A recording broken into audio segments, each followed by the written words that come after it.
Welcome to Growing Your Firm, brought to you by Jetpack Workflow. We're here to help firms unlock the secrets to help you reach your goals faster. And now, here's your host, founder and CEO of Jetpack Workflow, David Cristello. Hey everybody, David Cristello here, founder and CEO of Jetpack Workflow and host of Growing Your Firm podcast. Today's guest is Trina Rozen. She's the owner of Trina Rozen CPA. And, pre-interview, we're talking about a whole host of different things we could talk about, from unique ways she's structured Jetpack Workflow. She is a wonderful customer of ours, to how she's thinking about price increases and pricing overall, to how she's made tax prep profitable, and so much more. She has opinions on the coaching community. Oh, we're just going to have so much fun today. Trina, welcome to the show.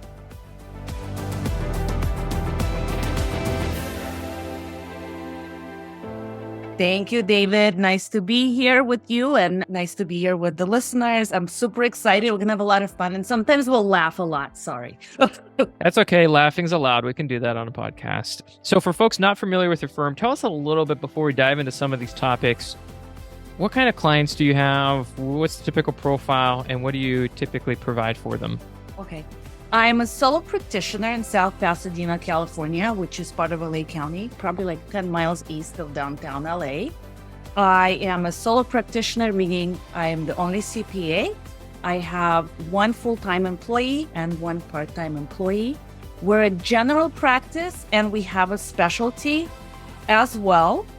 And I want to talk about specialization in a second, but we do have a general base of clients, which are 1040s, and we do specialize in WGA West, which is on strike now, but it's a Writers Guild of America, and those are our specialty clients. Got it. You said the numbers that everybody was like, gosh almighty, don't do it. Don't ever do those. It's just 1040. Oh, I love 1040s. Okay, help me understand what's so great about tax prep, because everybody, I feel like right now, you open up a blog, another podcast, they're like, run away from 1040s. So what is it? What have you learned about 1040s? Or has everybody gotten it wrong because it's just the cool thing to say? I think that's just a myth. I think advisory services, they're trying to push on us as CPAs and saying, well, that's a solution to all your problems. And I guess it's great, but what if you hate advisory services? What if the relationship is too much for you? Because you're on call with advisory service pretty much all the time. What's so great about 1040s? It's an annuity type business, so I can budget and predict how much money I'm going to make as a base next year. If you're a great CPA, your clients never leave you, David. You get to sell once and that's it. You're not, most CPAs, if you ask us, do you like selling? You'll be like, oh my God, it's the worst thing that could happen, right? We're not salespeople. You get to sell once and you get to keep this client. I mean, I have clients, their whole family is a client. So it's very curious. Predictable in that way. Yeah. What do you charge for a 1040? It depends. So, what I would recommend is establishing your average price and then kind of working with that. You always want to increase your average price. But, starting, let's say, to be specific, you can start with a basic 1040 at 500, and something that has a Schedule C or a Schedule E can start at 1200. And in terms of 1040s, if you think about it, David, most clients' tax situation does not change, right? They have their basic schedules. Maybe they'll add a Schedule C or drop a Schedule E, but it's very predictable. And as your clients come back year after year, they become easier because you remember, all their situation. There's no surprises. You get to train them. They fill out an organizer. It becomes a very lucrative business if you know how to do it. Then you can also teach your clients saying, well, you're the client that's going to go before April 15th deadline. And you're the type of client that's going to be done after April 15th because your return requires a lot more of my attention. And then, then you have your clients all the way from January to September, October. You mentioned, a couple of things we can dive into, but I'm curious, what are the margins, if you're okay sharing it, what are the margins you have on your 1040s? About 80%. 80% profitability. I love it. That's amazing. And 1040s get painted with this picture where I think people want to get away from it because you just have this onslaught of work that happens during tax season. You're just grinding away at 80-hour weeks. The clients are really finicky. Everybody's dangling this, go advisory and get a 10K a month retainer off of it to be a fractional CFO. And we've interviewed people like that, and in some model that works really well for them. But I think there's a real desire to get out of tax season 80-hour week. So have you just become accustomed? Like, yeah, I work 80 hours a week for a couple months a year, or have you, like you said, kind of trained them to maintain your sanity during that time? I have never worked 80 hours a week. And I But the don't think I have never worked 80 hours a week, and I don't think I ever could. My busiest tax week is 50 hours. And maybe there are two like that during tax season. My tax season is done by March 20th. And so my tax season is all about if you're an easy 1040 and you're organized client, you're going to be, your tax return will be prepared by March 20th. I don't do work from March 20th till probably May. I take time off. And again, it's all about training your clients. You have your client base. And just to give you a perspective, I think we have now about like 320 1040s. And so the easy ones, I would say, are about 200. So those 200s are going to be done before March 20th. And, we're going to work on the rest in the summer after I come back from my 3-week vacation. All right, very cool. So 50 hours a week. So you're essentially working what many of our listeners would say, hey, you have a part-time tax season. How do you get 50? I mean, this sounds great. You don't seem stressed about it when you talk about it. And so what have you relayed to these 320 or these 200? So it sounds like, has there been any resistance to, look, we get it done by March 20th or we don't? Like, what have you communicated? So it doesn't sound like you get a lot of resistance to how you run your firm. So I feel like it's all about training your clients. And so the training begins when, if I decide to work with a client, everything is up front. You have to give us the information by that time, and that's where it's going to be finished. Then when we send out the engagement letters, again, the last day to turn in your information is March 15, 2023. If you don't, you're going on extension if you want to work with us. But I think that we as CPAs, we're kind of selling ourselves short. Like, don't ever underestimate the relationship that CPA has with their clients. It's a very strong relationship of trust. It's very hard for clients to disengage from us. I think if you set your expectations up front, then there's no problem. And then some new clients that come in and they're a little hard, then I kind of tell them like, look, next year you're going to go on extension. And that's why, you want me to spend more time on this return? They're like, of course we do. No problem. We'll do it in June. Interesting. And so your 1040, I guess from a process perspective, what have you done to make sure that, like, we've seen all kinds of workflow issues, process issues. People start without all the information. There's not a review step sometimes. They don't mark things accordingly. Sounds like you run a pretty tight process. So what have you learned from a workflow perspective on 1040s? What has worked well? What hasn't worked well? So 1040 is a very simple process. You sign the engagement letter. You're being sent an organizer. Everybody must fill out an organizer and a questionnaire. If you don't, you're not a client for our firm.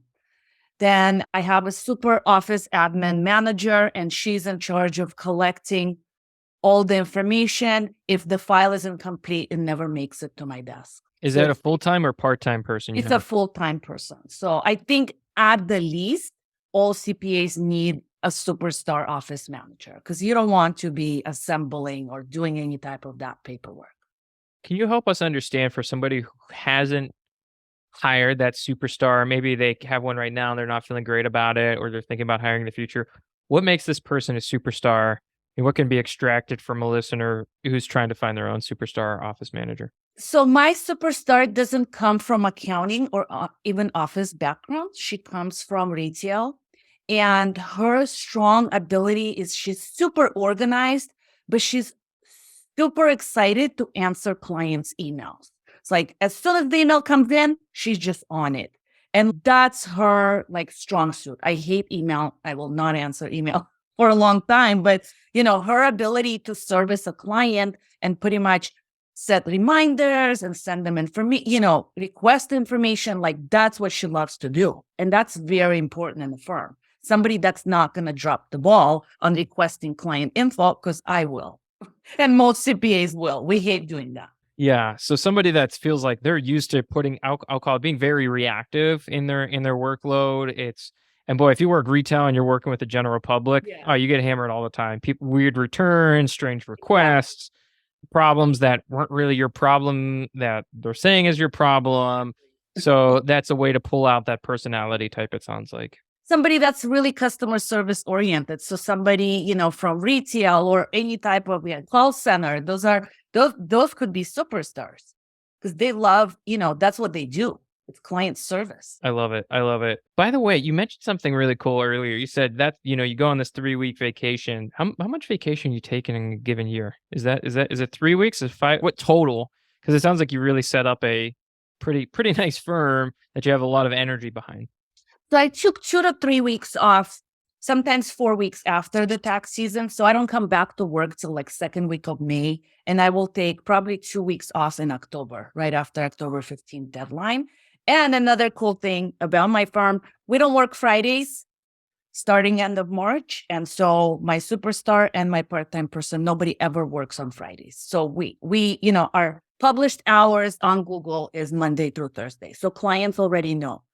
Do not expect it's going to be an answering machine or an email that will be returned on Monday.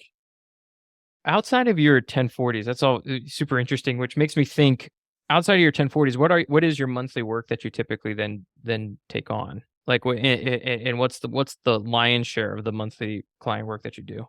So the monthly work, and I think that's probably like 25% of our practice.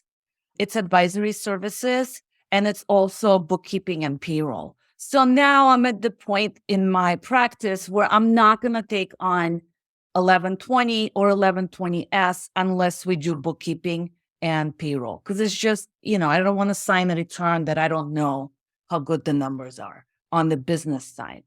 And so, we're at the point, in our firm where all our clients, all our 1120Ss are also our monthly clients and our tax clients. Okay. So I kind of tell if somebody approaches me, listen, you're going to hire us for everything or we can't do a return. What's been your main source of acquisition? So the main source of acquisition, I come from a background of not public accounting.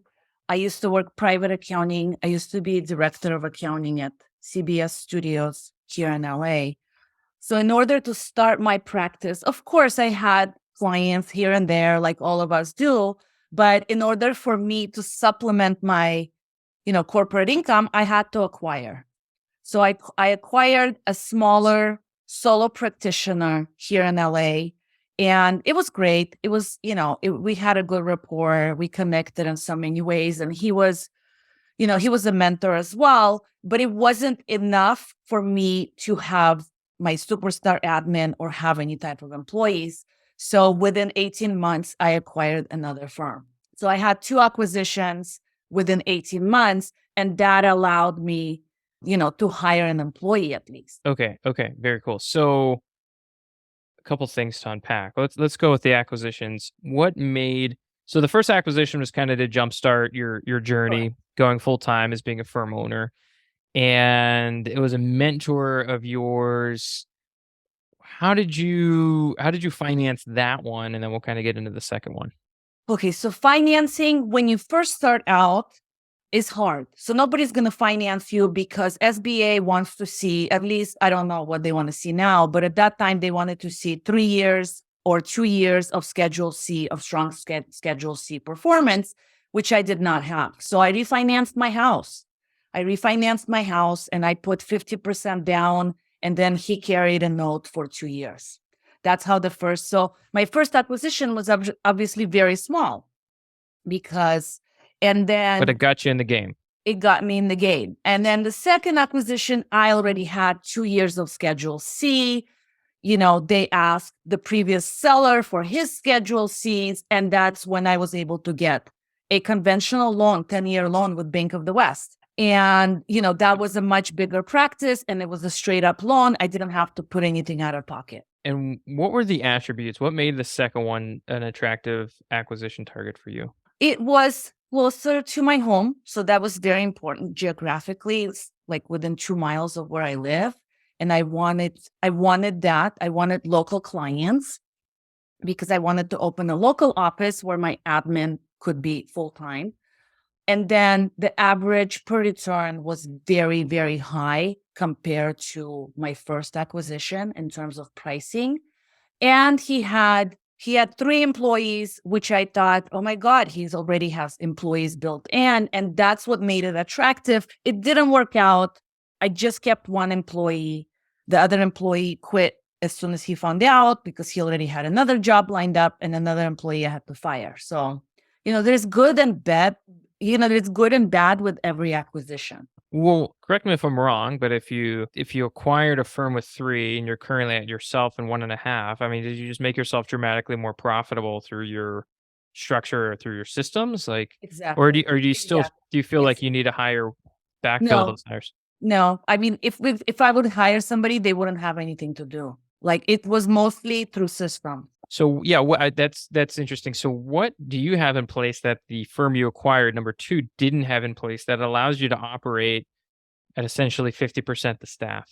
Well, both firms that I acquired were from older practitioners, so they didn't have anything in place. Let's start with that. They didn't have a workflow.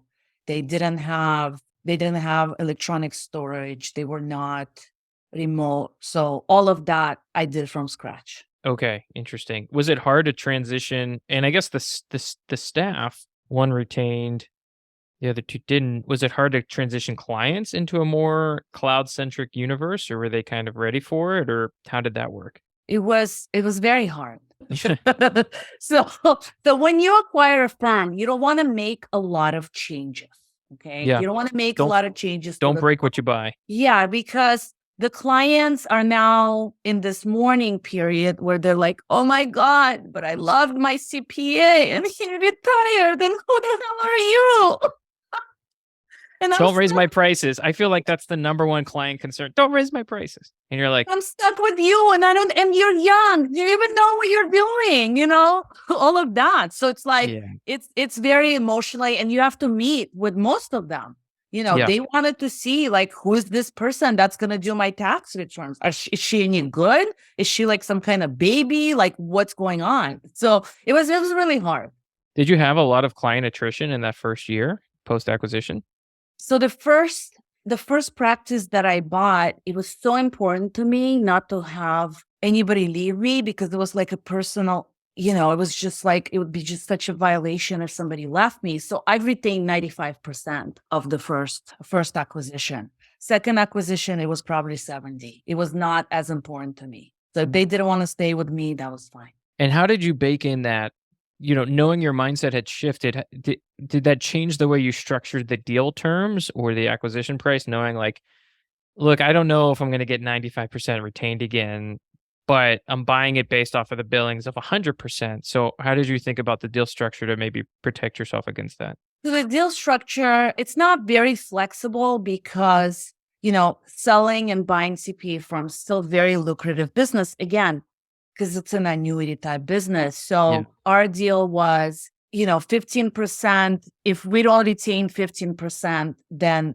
I don't pay him 15%. That was pretty much the take back. And that's it. I don't know of any structure where you could say more, like, I want to wait and see if I retain 70%. That's not really a reality when you buy it. Not at least, not in LA, not in California.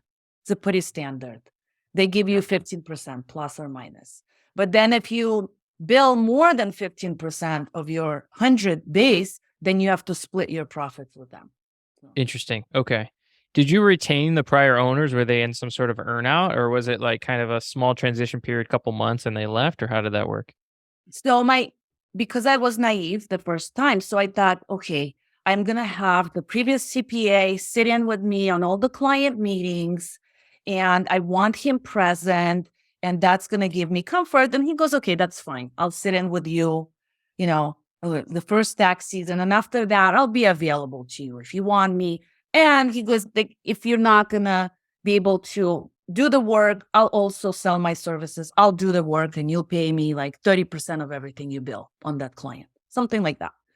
And what I figured out was when people came to meet us, and it was both of us, all they concentrated was on the fact that he's leaving. So they just wanted to talk to him. They didn't get to meet me. They didn't get to ask their questions and all of that. So after a few weeks, both him and I decided, you know what? It's better that I don't sit in on your meetings, Trina. And I'm like, I agree. Unless it's like a big client, then he would come in and, transfer the work. But at first you want them there and then you realize, listen, they're just getting in the way. So acquisition number 2, was that individual involved at all post acquisition or no?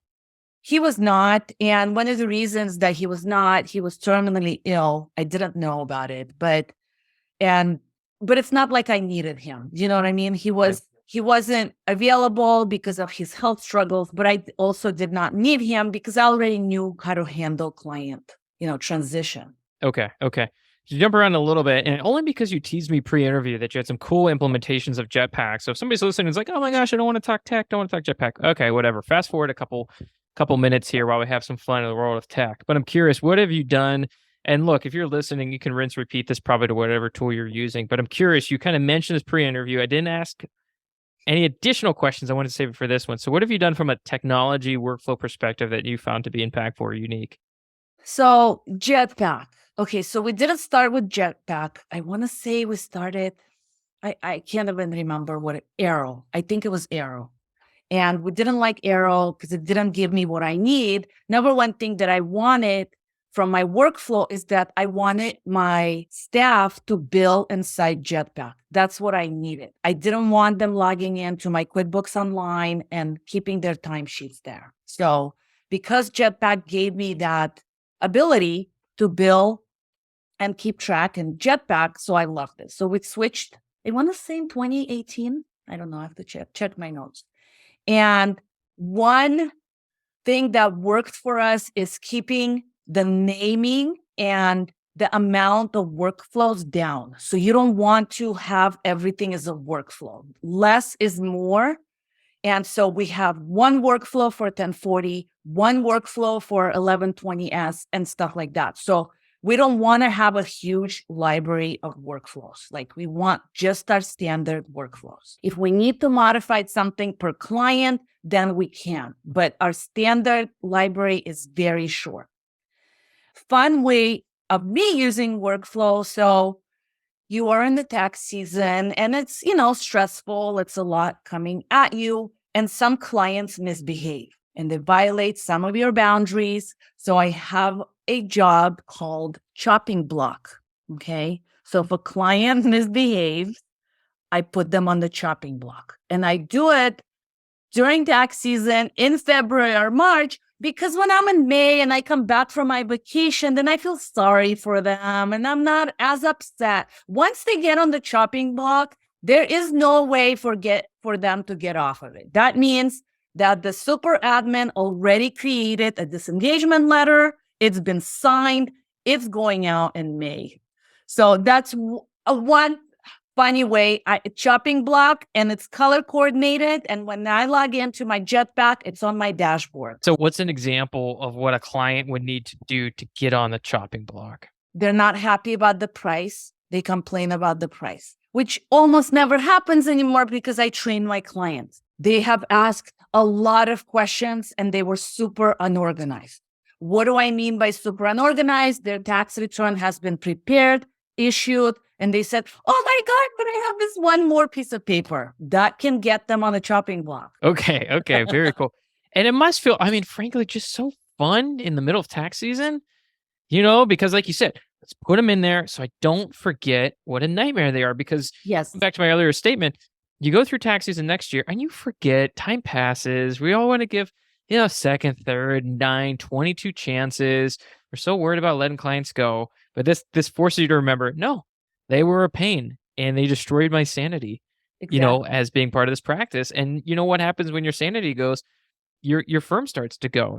You start to take, your eye off the ball. You don't love working in your firm anymore. Yeah. And so I think that's huge.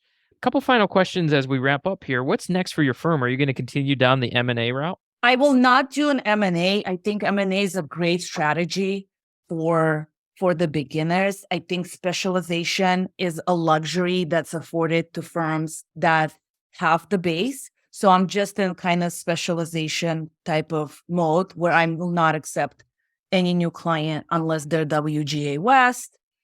And we're kind of rotating, less profitable clients out.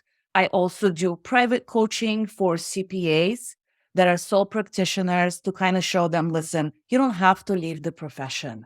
It doesn't have to be 80-hour weeks. I have done it. I'll show you how to do it. You don't need to do advisory services. That's not the solution to all our CPA problems. So that's kind of where we are. So you convince them that tax prep can be fun? Are we allowed to call it fun and profitable? It is absolutely fun, of course, because then you can make up like fun jetpack workflows like chopping block. I love this. Well, this is, like you said, people are really pushing advisory. We've, of course, talked about it here, but I think it's always amazing to kind of open up the range of possibilities and what you can do with your firm. You don't have to pigeonhole yourself in one or the other. That's what I really loved about this conversation. Trina, if somebody's listening and, they're saying, gosh, she's speaking my language, and I don't know if I heard it correctly, but she seems to love tax prep. This is amazing. If they want to reach out and connect with you, ask questions, what's the best way for them to do so? Oh, I would love that. So just shoot me an email at info@rozencpa.com, info like information, and just tell me where you heard me speak and just say, girl, you're speaking my language. Talk to me more.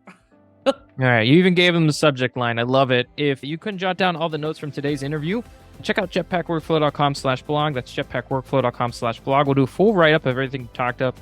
We're going to link up her firm and so much more. And if you really enjoyed today's interview, leave a 5-star review, help us get the word out. And if Trina said something today that really ignited a new thought, a new idea, share it with a fellow firm owner that needed to hear today's content. Maybe they've been loving their tax prep, but everybody's telling them, sell off the 1040, sell off the 1040s. Well, this might be the interview they need to hear. So share it with a fellow firm owner. Trina, it's been a real treat. Thanks for coming on. Thank you, David. Thank you for joining Growing Your Firm, the podcast series for global, small, and medium-sized businesses ready to scale and increase profits. You can check out more podcasts by following the links in the show notes. And don't forget to subscribe, rate, and review wherever you're listening. At Jetpack Workflow, we're all about maximizing returns for accounting firms and CPAs. Check out more podcasts on growing your firm and subscribe wherever you listen to podcasts.